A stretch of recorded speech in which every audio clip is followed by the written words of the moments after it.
बड़े सम्मान के साथ मंच पर आमंत्रित करना चाहूंगा विश्व की सबसे बड़ी राजनीतिक पार्टी भारतीय जनता पार्टी के राष्ट्रीय अध्यक्ष, हम सभी के गौरव, इस विश्वविद्यालय के पूर्व विद्यार्थी आदरणीय श्री जगत प्रकाश नड्डा जी को जोरदार तालियों के साथ अभिनंदन।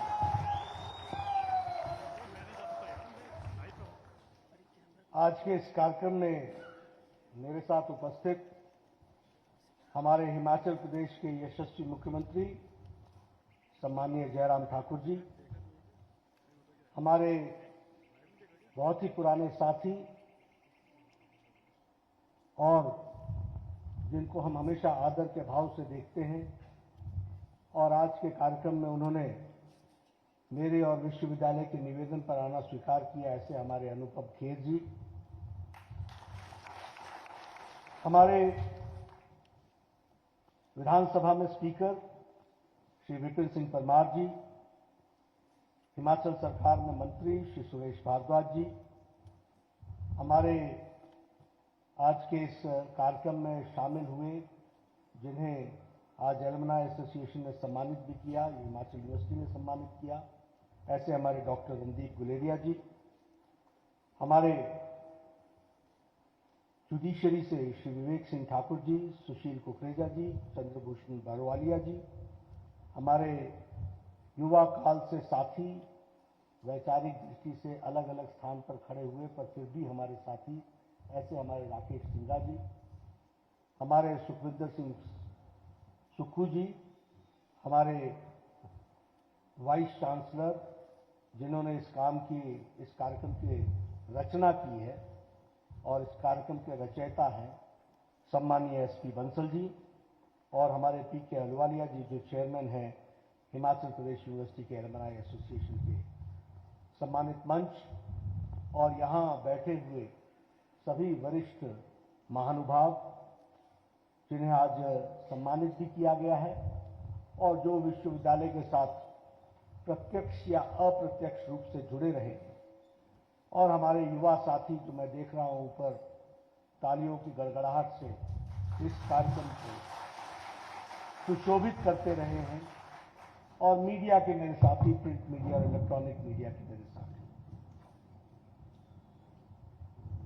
मैं सबसे पहले तो विश्वविद्यालय का धन्यवादी हूं। मैं उनको धन्यवाद देना चाहता हूं जिन्होंने मुझे इस कार्यक्रम में आने का सौभाग्य प्राप्त किया, जो सौभाग्य उन्होंने मुझे दिया।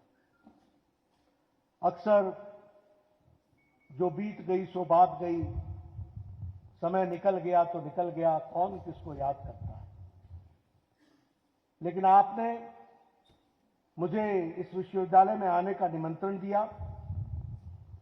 और मेरी व्यस्तता के कारण थोड़ा कार्यक्रम लगभग सवा महीने टला भी, लेकिन आप अटल रहे। आपने निश्चित किया था कि मैं आऊं, मुझे आने का मौका मिला। आप सबका मैं बहुत बहुत धन्यवाद देता हूं। जो आदर सम्मान आपने मुझे दिया, इसके लिए भी मैं आपका तहे दिल से धन्यवाद देता हूं, क्योंकि ये आदर और सम्मान मैं संजोकर अपनी पूंजी समझ करके, ताकत समझ करके, पूरी ताकत से देश हित में, समाज हित में काम करने के लिए मुझे स्फूर्ति और ऊर्जा देगा, इसके लिए मैं आपको धन्यवाद देता हूं। मैं देख रहा था कि इस कार्यक्रम के साथ न्याय करना बड़ा कठिन है। चाहे समय की मर्यादा हो, हम न्याय नहीं कर पा रहे, चाहे मंच पर बैठे हुए लोग हों और नीचे महानुभाव हों, हम न्याय नहीं कर पा रहे हैं। मंच छोटा है इसलिए कुछ लोग बैठे, पर नीचे बैठे लोग भी कोई किसी से कम नहीं है, वो मंचासीन ही होने चाहिए, वो मंचासीन ही होने चाहिए। लेकिन कार्यक्रम की मर्यादा है, सबके साथ न्याय करना मुश्किल है। भावनाओं की चर्चा चल रही है, भावनाओं के साथ भी न्याय करना कठिन है। मैं बार बार सोच रहा था, बोलूं ना बोलूं, क्या बोलूं। राकेश सिंघा साहब तो पहले मना कर गए कि मैं नहीं बोलूंगा। मैंने निवेदन किया कि कुछ तो बोलो, और इन्होंने मेरा निमंत्रण स्वीकार किया। क्या राकेश सिंघा जी बोल नहीं सकते क्या? लेकिन भावनाओं से इतने दबे हुए थे कि उनको बोलने की स्थिति आना यह भी कठिन था। इसलिए इस कार्यक्रम के साथ न्याय करना कितना कठिन है यह हम जानते हैं, और मुझे भी आप सबके साथ न्याय करना यह मेरे लिए भी बहुत कठिन बात है।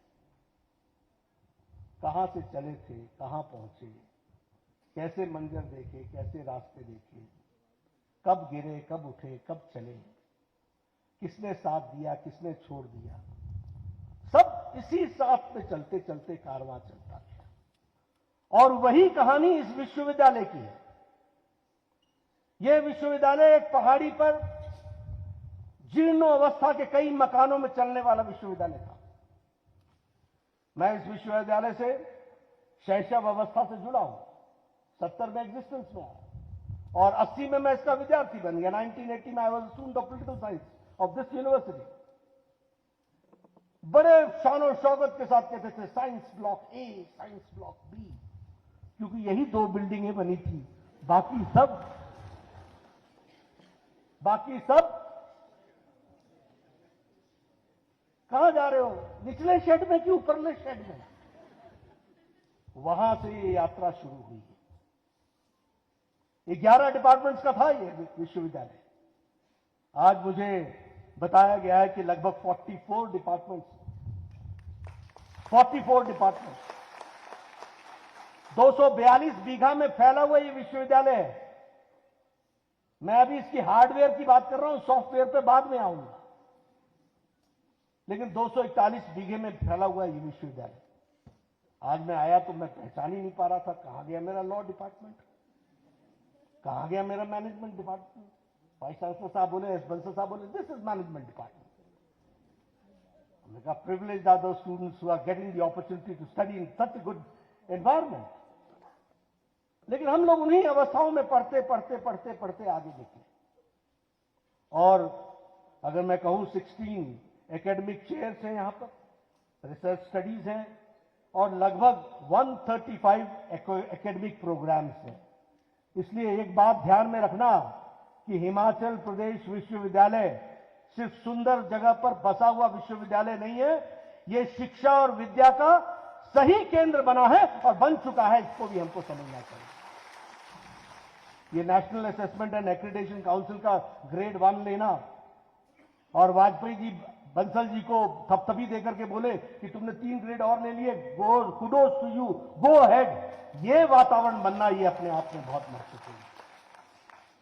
इसलिए ये 53 वर्ष की यात्रा इस विश्वविद्यालय ने जो की है, उसमें हम भी गौरवान्वित महसूस करते हैं कि मुझे भी उसमें शामिल होने का मौका मिला है।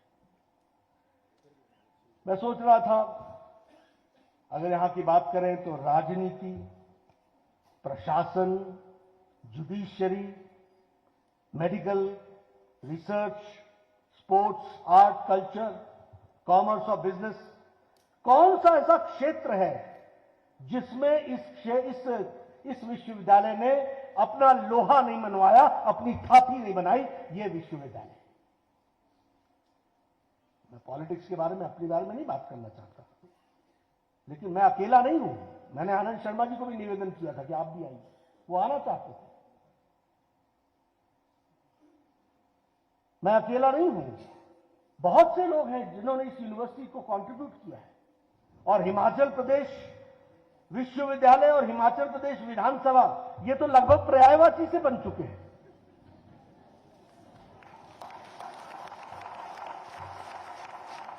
A battery of, and from all ideologies, from all sections.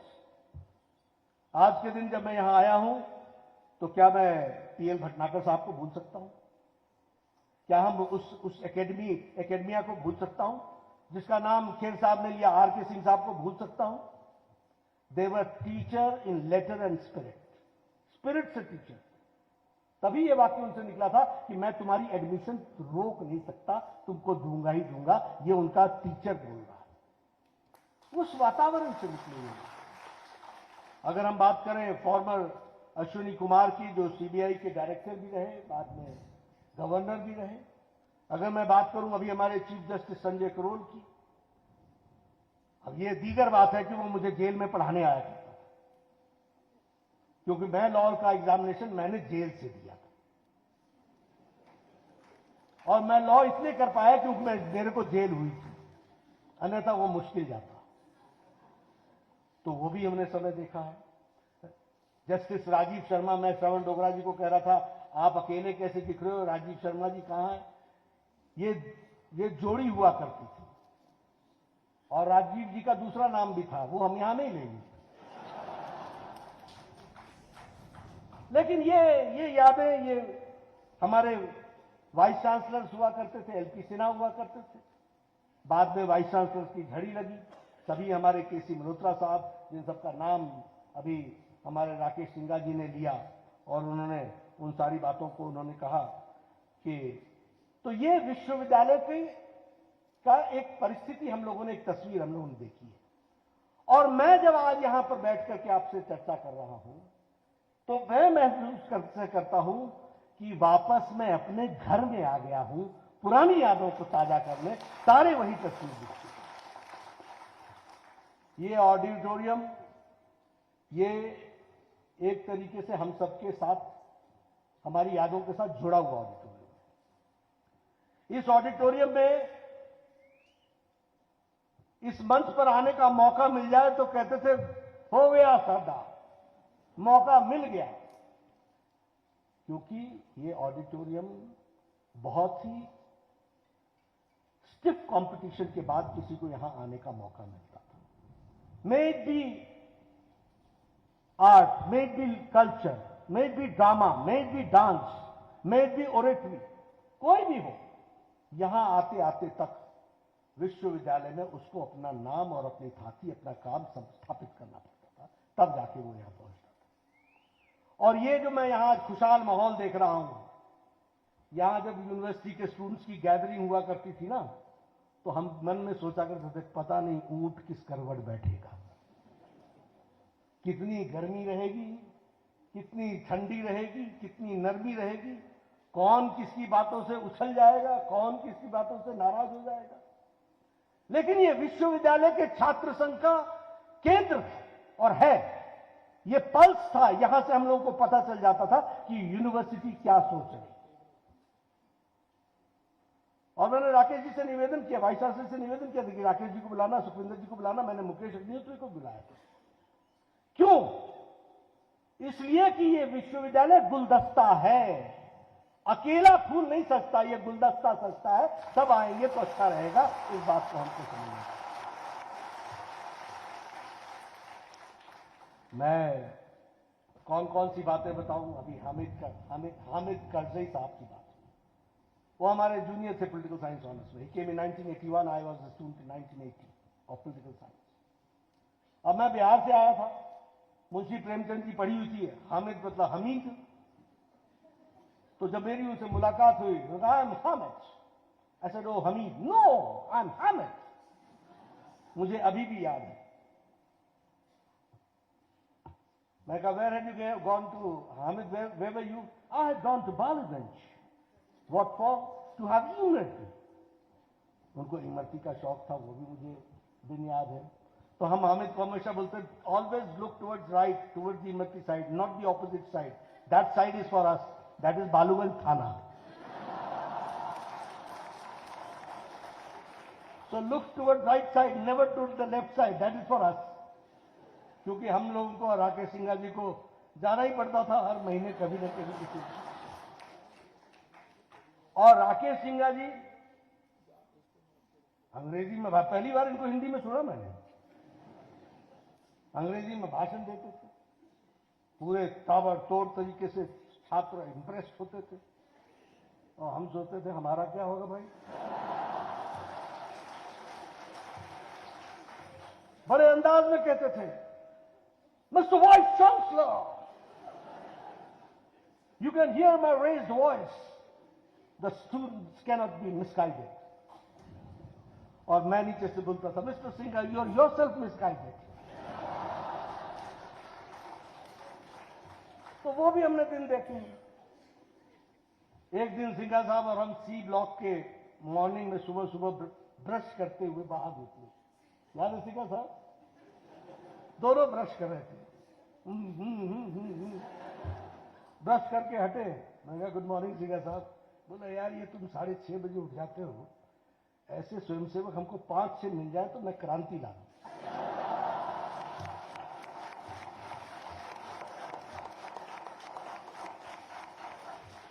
तो मैंने कहा ऐसे स्वयंसेवक दे दूंगा तो क्रांति नहीं आएगी, शांति आ जाएगी। उसी तरीके से अगर मैं देखूं, गर्ल्स हॉस्टल, उन दिनों निमंत्रण आ जाए लंच का तो बहुत बड़ी बात हो जाती है। और हमारे साथी ऐसे थे, जब मैं एबीपी का काम करता, मैंने कहा कहां जा रहा है? नहीं नहीं मैं आ रहा हूं। मुझे बताते नहीं थे, क्योंकि बोलते थे हेडमास्टर ये रोक लेगा। फिर बोलते थे हम भी तो संगठन का ही काम करने जा रहे हैं। लेकिन इस यूनिवर्सिटी के एक एक परछाई मेरे लिए, और मैं सबसे कहूंगा याद रखिएगा, आपकी पर्सनालिटी आपके कारण नहीं बनी है, आपके बनाने वाले में उस ठाकुर ढाबे की चाय भी है और उसकी रोटी भी है। आपको बनाने वाले में जगमोहन की वो चाय की दुकान भी है, जहां सब लोग अपना बस्ता और बैग रख करके बोलते थे आया मैं। ये पर्सनैलिटीज ऐसे नहीं बनती है किस किस को, और मैं सबके प्रति ऋणी हूं जिन्होंने ये प्यार दिया, जिन्होंने ये सम्मान दिया। वॉल राइटिंग करते थे, बोलते थे पंडित जी दुकान खोल के रखना, किसी को रखना, चाय पीनी है मैं 2 बजे रात को, और वो खोल के रखते थे। तो विश्वविद्यालय की यादों की चर्चा करने लगूं तो मैं, बहुत सी बातें हैं जिनको हम आपके साथ शेयर कर सकते हैं। यहां मंच का बड़ा झगड़ा होता था, कौन किसको पहले बुलवा रहा है, कौन बाद में बोल, कौन इंट्रोडक्शन दे रहा है, कौन थैंक्स दे रहा है। लेकिन इन्हीं बातों में से हम लोगों ने सीखा कि self existence is only possible with को एग्जिस्टेंस। यही बुनियादी चीजों में से सीखा। रास्ता चाहते हो तो रास्ता देना सीखो, इज्जत चाहते हो तो इज्जत देना सीखो। और यह विश्वविद्यालय विचारों का समावेश करने का बहुत बड़ा सेंटर रहा है। मैं छात्र संघ के नेतृत्व के रूप में मुझे काम करने का मौका बिहार के पटना यूनिवर्सिटी में भी मिला है, जहां से मैं जयप्रकाश नारायण के आंदोलन से जुड़ा। हिमाचल प्रदेश विश्वविद्यालय में भी मुझे मौका मिला है काम करने का। मैंने पंजाब यूनिवर्सिटी चंडीगढ़ में भी काम किया है, मैंने दिल्ली यूनिवर्सिटी में भी काम किया, मैंने जेएनयू यूनिवर्सिटी में भी काम किया है। सभी यूनिवर्सिटीज के वातावरण को देखा है। लेकिन इस यूनिवर्सिटी की पॉलिटिकल अवेयरनेस और इस यूनिवर्सिटी की पॉलिटिकल सहिष्णुता, राजनीतिक सहनशीलता और एक साथ लेकर के समावेश करके प्रजातांत्रिक तरीके से चीजों को बढ़ाने का है केंद्र, तो वो हिमाचल यूनिवर्सिटी है। इसको हमको समझना है। इसलिए ऐसी यूनिवर्सिटी में मुझे आने का फिर से मौका मिले, और जब मैं नई नई बिल्डिंग, चंद्रभागा हॉस्टल देख रहा था तो है ही नहीं, अब तो वहां तो नई बिल्डिंग खड़ी है। उसी तरीके से हर जगह मैं देख रहा हूं कि एक नई विकास की गाथा लिखी जा रही है, और जिस तरीके से एजुकेशन को प्रायोरिटी दिया जा रहा है, उस प्रायोरिटी में बंसल जी मैं जरूर आपसे कहूंगा, स्नैच दी अपॉर्चुनिटी, शब्द में स्नैच बोल रहा हूं, क्योंकि यह मौका है जिसको हमको अपने साथ खींच लेना चाहिए, साथ ले लेना चाहिए। और फाइनेंसेस के दृष्टि से जो यूनिवर्सिटी के लिए भारत सरकार यूजीसी कर रही है, उसका उपयोग कर लेना चाहिए। इस बात को मैं जरूर कहना चाहूंगा। ये यूनिवर्सिटी के इस ऑडिटोरियम में मैंने justice R S Pathak, chief justice of India को सुना है, मैंने प्रणब मुखर्जी को एज फाइनेंस मिनिस्टर सुना है, मैंने जनरल एसके सिन्हा को सुना है, मैंने एस्ट्रोनॉट राकेश शर्मा और हमारे रवीश मल्होत्रा का स्वागत यहां इस मंच पे किया। यह बड़ा ही ऐतिहासिक मंच है। इस बार रामनाथ कोविंद जी ने इसको सुशोभित किया है। तो इस विश्वविद्यालय को यह मौका मिला है इतने लोगों का आने का। बहुत से विश्वविद्यालय, सेंट्रल विश्वविद्यालय, जहां वाइस प्रेसिडेंट विजिटर है, कहीं प्रेसिडेंट विजिटर है, लेकिन उसके बावजूद भी इस विश्वविद्यालय को स्थान मिला है, उसको हमको याद रखना चाहिए। और मित्रों, हम सब लोग इस विकास की कहानी में, ये जो सुखविंदर जी है ना, ये राकेश सिंघा जी हैं और मैं हूं, हम लोग राकेश सिंघा नहीं है, ये हमारे सुरेश भारद्वाज जी, इनको मैं डॉक्टर साहब बोलता हूं, और ये मुझे भी डॉक्टर साहब बोलते हैं, और ये राकेश जी भी, ये राकेश सिंघा डॉक्टर राकेश सिंघा है, ये डॉक्टर सुखविंदर सिंह है, सुखू है, मैं डॉक्टर जेपी नड्डा हूं। और आपको मालूम है ये उपाधि किसने दी है? किसने दी है? मेस के हमारे कुक ने दी है।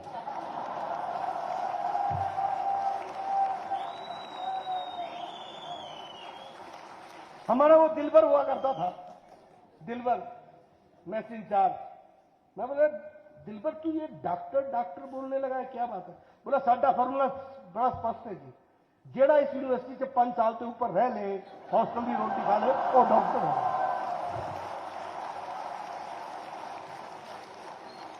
तो हम वो डॉक्टर हैं जो 5 साल से ऊपर वाले हैं। बड़ी अच्छी मीठी यादें हैं। पिताजी हमारे को उन दिनों में 500 रुपए का मनी ऑर्डर भेजते थे, और मैं उन दिनों उन छात्रों में से माना जाता था जिसको अच्छा ठीक 500 रुपए दिया गया है। और मनी ऑर्डर आता था, मैं यूनिवर्सिटी के उससे निकाल करके उस मनी ऑर्डर को हाथ में लेता था और बोलते, पंडित जी पकड़ो 100 रुपए, अगले महीने तक कुछ नहीं बोलना, ठाकुर साहब पकड़ो। ऐसे करके हमने काम कैफे तक पूरे का पूरा बांट देना, 50 एक रख लेना। बाकी हम सब लोगों को बोलते थे, भैया देखो ये यूनिवर्सिटी हमारी है, ये कैंपस हमारा है, यहां खातिरदारी हम करेंगे, माल रोड ले जाना है तो खातिरदारी तेरी होगी, क्योंकि हमारा उधारा चलता है, हम कैश वाले नहीं हैं। और यहां यूनिवर्सिटी में हम लोग इसी प्यार में पले रहे। विरोधी भी होता था, आओ नड्डा साहब बैठो चाय पिए। हमारे सिंघा साहब होते थे, इनको हम कहा करते थे, सिगरेट के धुएं के गुलछर्रे से क्रांति नहीं आती। वो हमको कहा करते थे, वंदे मातरम से कुछ नहीं होता। हम कहते थे, होता है, जरूर होता है। ये हमारी आइडियोलॉजी की झगड़ा चल रहा था। फिर हम लोग इस प्रकार से भी कहा करते थे, कश्मीर सिंह हुआ करते थे, उनकी आदत थी, बैठिए जरा आपसे बात करनी है। तो मैं उनको हमेशा कहता था, शाम 7 बजे के बाद मेरा समय आपके लिए है, अभी मुझे काम करने दो, नए लोगों को जोड़ने दो, इस तरीके से काम नहीं होगा। And the environment which we got here. अब आप इस लाइब्रेरी की बात कीजिए, मुझे नहीं मालूम कि आप लोगों ने इसको कितना यूटिलाइज किया है, लेकिन मैंने बहुत यूटिलाइज किया है। आप ऊपर वाले फ्लोर पर चले जाइए और पढ़ने बैठ जाइए, और किसी को यह ना बताइए कि मैं यहां बैठा हूं, तो सुबह से शाम हो जाए, आप उस वातावरण का पूरा उपयोग करते हुए आप शिक्षा ग्रहण कर सकते हैं। ये फैसिलिटी है, this is the facility which you are getting. अगर आपको आर्ट और थिएटर का शौक था, तो ये ऑडिटोरियम वाइस चांसलर के परमिशन पर रात 2-2 बजे तक खुला मिलता था, इसका भी हम उपयोग कर सकते थे। यहीं बगल में वॉलीबॉल का कोर्ट था, नीचे चरणजीत सिंह जी के द्वारा समर हिल में चलने वाला हॉकी का प्रैक्टिस और क्रिकेट का प्रैक्टिस चलता था, और हर तरीके के विद्यार्थी थे, हर तरीके के लोग थे। लेकिन एक मन में तमन्ना थी कि कुछ कर गुजरना है, और मुझे लगता है कि वह किसी भी व्यक्ति के लिए बहुत महत्वपूर्ण होता है। मैं इतना जरूर सब लोगों को कहना चाहता हूं कि हम सब लोग इसके प्रति समर्पित रहें और उसको आगे बढ़ाने का हम जरूर काम करें। हमारे जितने भी शिक्षक हैं, उनसे भी मैं निवेदन करूंगा कि आपकी जिम्मेवारी बहुत बड़ी है, और जिस जिम्मेवारी को आप निभा रहे हैं, मेरे पिताजी टीचर थे, और वो कहते थे कि the best certificate for a teacher is when he sees his student growing more than him, अपने से ज्यादा बढ़ता देखता है, तो वही सर्टिफिकेट है। और मैं विद्यार्थियों से भी कहना चाहूंगा ये टाइम बार बार नहीं आता, इसका हमको उपयोग करना चाहिए। और मैं एक बात सब लोगों को हमेशा कहता हूं, देखो हुनर तो भगवान देता है, लेकिन हुनर को संभाल के रखना यह हमारी जिम्मेवारी है। If you are a good speaker, don't consider it is your talent, it is God gifted. If you are good person to comprehend, don't think it is by you, it is by the आशीर्वादम of the almighty, जिसके कारण आपको ये मिला है। अगर आप comprehend अच्छा करते हैं, अगर आप ग्रास्पिंग आपकी अच्छी है, आप चीजों को ठीक से रख सकते हैं, आप साइंटिफिकली चीजों को सोच सकते हैं, ये सब हुनर है। लेकिन इसके साथ साथ जिस चीज से हम इसको संजो के आगे बढ़ा सकते हैं, उसमें सबसे पहला आयाम है ऑनेस्टी, इंटीग्रिटी, डेडिकेशन, परसिवियरेंस। ये हमारे हाथ में है।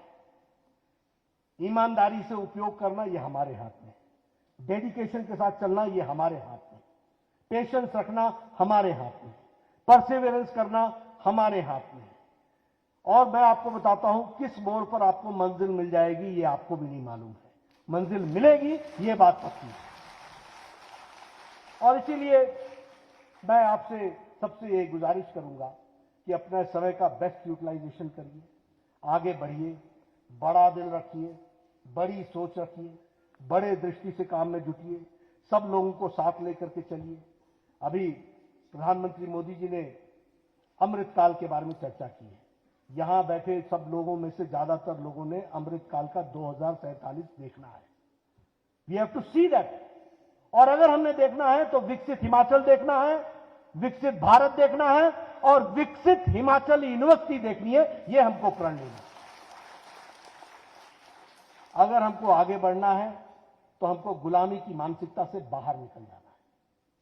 और गुलामी किसी पेन में नहीं छुपी है, गुलामी किसी विदेशी वस्तु में नहीं छुपी है, गुलामी मानसिकता में छुपी है। और हमें अपनी विरासत के प्रति आदर का भाव पैदा करना है। हमारी विरासत इतनी पुरातन और इतनी रिच है, उसके प्रति हमको आगे बढ़ना है। हमको एक होकर के चलना है, यूनिटी के साथ चलना है। मजहब, जात पात, धर्म, इन सब से ऊपर उठ करके सबको साथ लेकर के चलना है। कोई जाति नहीं, कोई पात नहीं, कोई ऊपर नहीं, कोई नीचे नहीं, इसको साथ लेकर के चलना है और अपने कर्तव्य बोध के साथ आगे चलना है। We have been talking for long about our rights, but now the time has come that we should talk about our duties also. और मैं ये इसलिए फख्र से कह सकता हूं कि इसी मंच पर खड़े होकर के 30 साल पहले मैंने कहा था, the privilege which we are getting, education is a birth right. Yes, primary education, secondary education, but not higher education. Higher education is at the cost of taxpayers. हमको उनकी सुविधा मिली है, ये बिल्डिंग, ये वातावरण, ये इंफ्रास्ट्रक्चर, ये टीचर्स, ये प्रोफेसर्स, ये एक्सकर्शन कमिटी, ये सेमिनार्स, ये सब समाज के द्वारा दिया गया है। और इसलिए हमारा ये कर्तव्य बनता है कि हम इस शिक्षा को ग्रहण करके समाज को वापस लौटाएं, उसको हम आगे ले जाएं। इस बात की हमको काम है और इसी बात को ध्यान में रख करके हमको काम में जुटना चाहिए, ऐसा मैं जरूर कहूंगा। छात्रों से मैं एक बात और निवेदन करना चाहूंगा, वो क्योंकि मुझे मौका मिल गया, मैं ज्यादा उनको वो डिस्टर्ब नहीं करना चाहता। लेकिन जब हम स्टूडेंट हुआ करते थे, तो जब मैं कॉलेज यहां आया तो मैं एक आंदोलन से निकला हुआ व्यक्ति था, तो पर्पस के साथ चलना मेरी आदत थी। लेकिन यूनिवर्सिटी के स्टूडेंट्स के साथ मिलना भी मेरी आदत थी। तो मैं कई बार क्लास में आया, आज पिक्चर देखते, आज पिक्चर देखते, आज पिक्चर देखते, सारी क्लास पिक्चर देखते। अब मुझे भी क्लास की यूनिटी के साथ रहना था, तो मैं भी चला गया। एक बार गया, 2 बार गया। फिर मैंने अपने साथियों से चर्चा की और मैंने कहा, देखो, we are not rudderless boats. हम बिना पतवार की नाव नहीं है। हमारे जीवन में पतवार है, हमारी दिशा होनी चाहिए। अगर पिक्चर देखना है तो वो भी तय करो, लेकिन वो क्लास के समय क्यों देखेंगे? शनिवार को जाएंगे और जाकर के देखेंगे और पिक्चर भी देखेंगे और क्लास भी अटेंड करेंगे। But there should be a direction. Rudderless boat नहीं होना चाहिए। मैं विद्यार्थियों से भी कहना चाहूंगा, ये बहुत बहुमूल्य समय आपको मिला है मित्रों, इसका उपयोग करो। बिना पतवार की नाव मत बनो, बिना रडर के मत चलो, बिना एलिवेटर के न चलो। चलना है तो दृष्टि और दिशा लेकर के चलो। और दूसरा, अपने आप को पहचानना सीखो, दूसरे की तरफ देखना छोड़ दो। वो ऐसा करता है इसलिए मैं ऐसा करूं, अपने जीवन को इतना व्यर्थ मत करो। हर आदमी में अपना टैलेंट छुपा हुआ है, अपने टैलेंट को पहचानो। इसलिए बाहर मत देखो, अंदर देखना शुरू करो। Look towards inwards, what quality you have, what strength you have, what talent you have, and utilize that talent. और जो आपकी कमजोरियां हैं, गुस्सा जल्दी आता है, दूसरे को सहन कम करते हैं, दूसरों से सुनते कम है, बोलते ज्यादा है, उस थ्रेट को पहचान करके उसको सुधारने की कोशिश करो। और जीवन में अपॉर्चुनिटी कहां खड़ी है और थ्रेट कहां खड़ा है, इसका समावेश करो। और मैं आपको एक बात का विश्वास दिलाता हूं, मेहनत करके चलते रहने पर, ऑनेस्टी और इंटीग्रिटी के साथ, रास्ता तुम्हारा ही है, मंजिल तुम्हारी ही है, कोई नहीं ले सकता। इस बात को ध्यान में, कोई नहीं ले सकता। और एक बात मैं अंत में विद्यार्थियों से कहना चाहता हूं, किसी से सर्टिफिकेट मत मांगो। आदमी बहुत छोटा है किसी को सर्टिफिकेट देने के लिए। अपने अंदर झांक के देखो कि मैंने जो किया वो ठीक किया क्या, मैं उसमें और अच्छा क्या कर सकता था, मुझे उसमें और क्या जोड़ने की जरूरत है, मैं और अच्छा कैसे कर सकता हूं। दोस्तों से बुराई पूछने की आदत डालो। अच्छा अच्छा, मीठा मीठा तुम्हारे लिए, खट्टा खट्टा मेरे लिए, मेरे को दो, मैं सीखना चाहता हूं। लगातार जीवन में सीखने का तरीका है, लगातार। और जिस दिन तुमको सेटिस्फैक्शन हो जाए तुम्हारे काम से, that is the best certificate you are getting, and that is the best certificate you can get. मैं ऐसी में चर्चा करूं, मेरे पिताजी वाइस चांसलर थे, मैं जेल चला। मेरे बहुत से लोगों ने कहा मुझे शर्म आती है। मैंने कहा आते क्यों मेरे पास, मैंने तो नहीं बुलाया, मैं कोई चोरी में तो नहीं आया, मैंने कोई डाका तो नहीं डाला, मैं आंदोलन लड़ते हुए आया हूं। मुझे फक्र है कि मैं एक कॉज के लिए लड़ रहा हूं, और उस कॉज के लिए सिस्टम से भी लड़ना पड़ेगा तो मैं लड़ूंगा, और मैंने लड़ करके दिखाया। लेकिन मैंने किसी से सर्टिफिकेट नहीं मांगा। मैंने ये नहीं कहा कि वो बुरा मान रहा, उसको उसको उसको मुबारक। मेरा रास्ता अलग है, मेरे को अपने रास्ते पर चलना है। तो इस कमिटमेंट के साथ हमको चलने की जरूरत है। और एक बात मैं बता दूं, कल कुछ हासिल करने वाला आज का दीवाना ही कहलाता है। उसको सब दीवाना ही बोलते हैं, ये पागल। अब अनुपम खेर जी जब यहां से निकल करके चंडीगढ़ में एडमिशन ली होगी, ये छोटी घटना नहीं है मित्रों।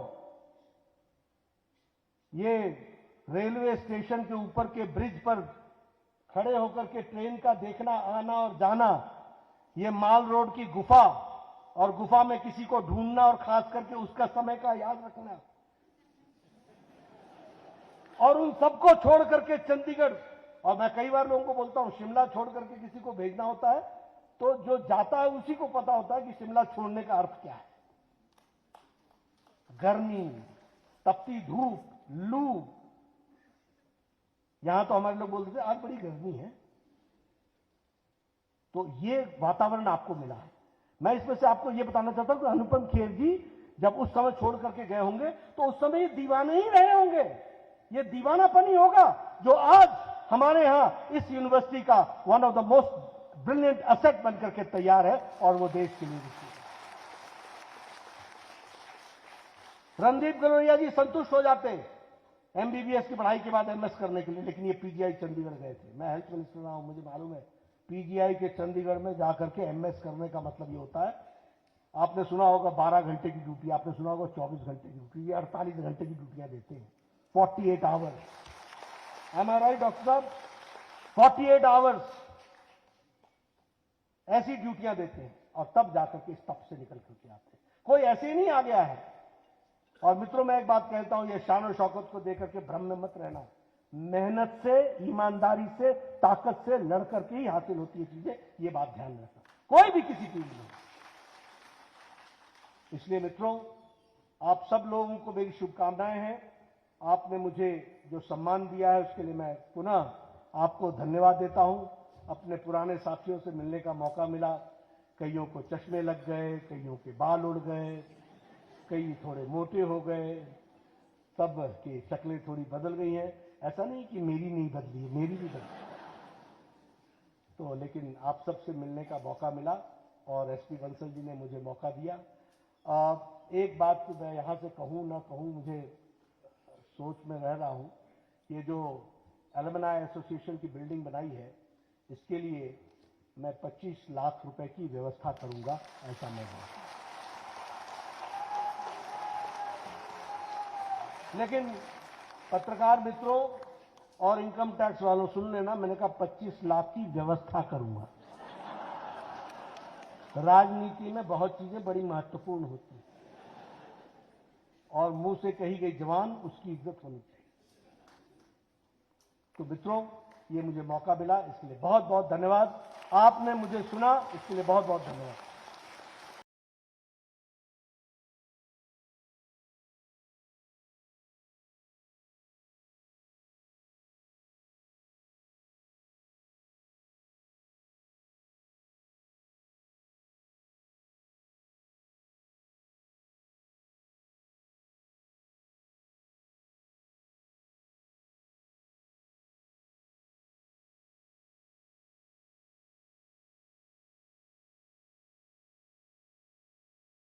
स्वागत करें